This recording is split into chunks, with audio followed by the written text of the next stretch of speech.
नमस्कार, मैं हूं आपके साथ सृष्टि श्रीवास्तव। कांग्रेस सांसद राहुल गांधी जिस तरह से जनता की आवाज उठा रहे हैं, उससे विरोधियों के पसीने छूट रहे हैं। इसके साथ साथ राहुल जो भी मुद्दा उठा रहे हैं, उससे बवाल मच रहा है और बीजेपी को नुकसान हो रहा है। और बड़े बड़े नेता जो कांग्रेस के साथ भी नहीं है, वो भी इस मुद्दे पर गौर कर रहे हैं। जैसे अब बसपा प्रमुख मायावती ने भी राहुल का साथ दे दिया है। चलिए आपको भी बताते हैं पूरी खबर के बारे में। दरअसल अमेरिका की शॉर्ट सेलिंग कंपनी हिंडरबर्ग की रिसर्च ने मोदी की मुश्किलें बढ़ा रखी है। हिंडरबर्ग का नाम ही मोदी के लिए काल बना हुआ है और ये भी हर कोई जानता है कि राहुल गांधी के वीडियो जारी करने के बाद ही हर किसी ने हिंडरबर्ग के मुद्दे पर गौर किया है और पीएम मोदी से सवाल किया। और अब इसी मुद्दे पर राहुल को बसपा प्रमुख मायावती का साथ मिला है। सोशल मीडिया प्लेटफॉर्म एक्स पर मायावती ने 2 पोस्ट किए हैं। पहले पोस्ट में मायावती ने लिखा, पहले अडानी ग्रुप व अब सेबी चीफ संबंधित हिंडरबर्ग की रिपोर्ट फिर से जबरदस्त चर्चाओं में है तथा आरोप प्रत्यारोप का दौर इस हद तक जारी है कि इसे देश हित को प्रभावित करने वाला बताया जा रहा है। अडानी व सेबी द्वारा सफाई देने के बावजूद मुद्दा थमने का नाम नहीं ले रहा, बल्कि उबाल पर है। दूसरे पोस्ट में मायावती ने मोदी सरकार पर सवाल उठाए, एक्शन लेने की मांग करते हुए लिखा, वैसे ये मुद्दा अब सत्ता व विपक्ष के वाद विवाद से परे केंद्र की अपनी शाख वो विश्वसनीयता को भी प्रभावित कर रहा है, जबकि केंद्र सरकार को अब तक इसकी उच्च स्तरीय जांच अर्थात जेपीसी या जुडिशियल जांच जरूर बैठा देनी चाहिए थी, तो ये बेहतर होता। अब जिस तरह से राहुल गांधी की तरह मायावती ने भी हिंडरबर्ग मामले पर जांच की मांग की, सवाल उठाए हैं, मोदी को कड़ी नसीहत दी है, उसको लेकर कहा जा रहा है कि मायावती का स्टैंड राहुल के साथ ही है।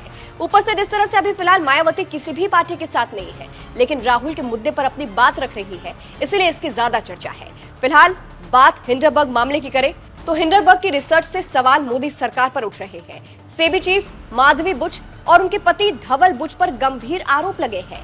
हिंडरबर्ग रिसर्च ने सबूतों के साथ ये बताया है कि अडानी घोटाले में धवल बुच का हाथ है, लेकिन इस रिसर्च ने मोदी की नींद तब उड़ाई जब इस मामले में राहुल गांधी की एंट्री हुई। राहुल गांधी ने हिंडरबर्ग की रिसर्च पर मोदी को घेरा। राहुल गांधी ने वीडियो जारी करते हुए कहा, देश भर के ईमानदार निवेशकों के पास सरकार के लिए महत्वपूर्ण सवाल है। सेबी के अध्यक्ष माधवीपुरी बुच ने अभी तक इस्तीफा क्यों नहीं दिया? अगर निवेशक अपनी मेहनत की कमाई खो देते हैं तो इसके लिए कौन जिम्मेदार होगा?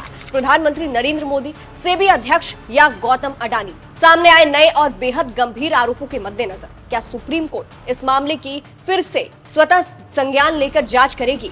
अब ये पूरी तरह से स्पष्ट हो गया है कि प्रधानमंत्री मोदी जेपीसी जांच से इतना क्यों डरते हैं और इससे क्या पता चल सकता है।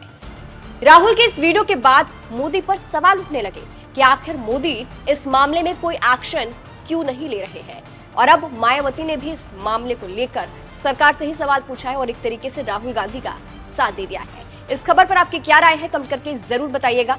अंत में आपको सुनाते हैं कि कैसे कांग्रेस नेता सुप्रिया श्रीनेत ने भी केंद्र सरकार को हिंडरबर्ग की रिपोर्ट पर घेरा है। सुनिए। बहुत जरूरी सवाल है। सवाल सबसे पहले सेबी चीफ माधवी बुच जी से है।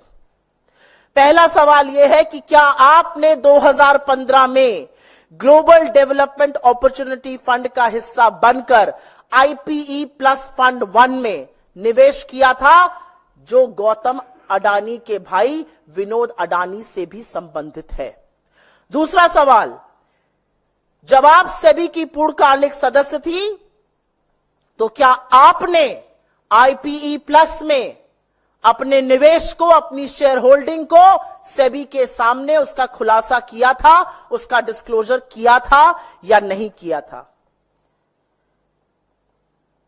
क्या आप यह बता पाएंगी कि अडानी एंटरप्राइजेज और उनके पूर्व निर्देशक Anil Ahuja IPE plus fund से किस तरह से संबंधित थे? उन्होंने आईआईएफएल के साथ इस फंड की स्थापना कैसे की थी?